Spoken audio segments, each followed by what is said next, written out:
Lalong ginanahan sa kanyang pag-ensayo ang ating pambansang kamaong si Manny Pacquiao. Sa kauna-unahang pagkakataon kasi, sumama ang misis niyang si Jinky sa kanyang ehersisyo. Mula sa Los Angeles, California, makitama po muna tayo kay Sports Saksi, Chino Trinidad. Halos araw-araw ay punong-puno ng sigla ang katawan ni WBO welterweight champion Manny Pacquiao sa kanyang 6 days a week training. Dala na rin ang nawalang dating mga bisyo na malimit nagiging sanhi ng sunod-sunod na pagpupuyat. Lalo pang nadagdagan ang saya ng pambansang kamao nang dumating ang kanyang buong mag-anak sa pangunguna ng kanyang may bahay na si Jinky nitong linggo dito sa Los Angeles.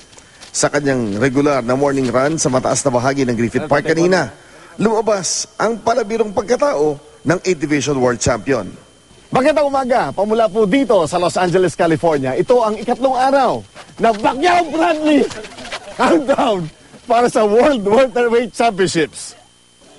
Lahat ay mukhang matiwasay sa kampo ni Manny, lalo ang kanilang pagsasama ni Jinky na sa nakalipas na training camps ay laging pinagmumulan ng mga usapan ng sigalot sa kanilang buhay. Sa tagal ng aking pagsunod sa ensayo ni Manny dito sa LA, ngayon ko lang yata nakita si Mrs. Pacman na gumising ng maaga upang makapag-exercise din sa paboritong playground ng kanyang mister. First time ko kaya dito. Sa tagal ko na sa LA, ngayon lang ako na.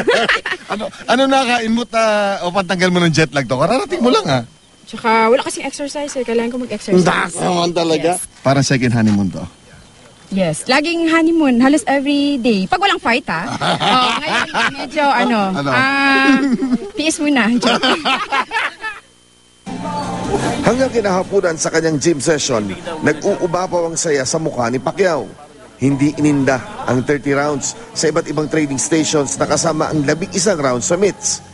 Nanumbalik ang dating ngiti at palabirong personalidad ni Manny na hindi ko nakita sa nakaraang training camp para sa laban kontra kay Juan Manuel Marquez. Wala na ang pananakit ng kanyang mga hita, sanhi ng hinala ng marami ay cramps o yung paninigas na muscles. Ika nga, everything is going on smoothly sa training camp na nasa final stages na bago tumulak ang buong Team Pacquiao patungo ng Las Vegas sa susunod na linggo.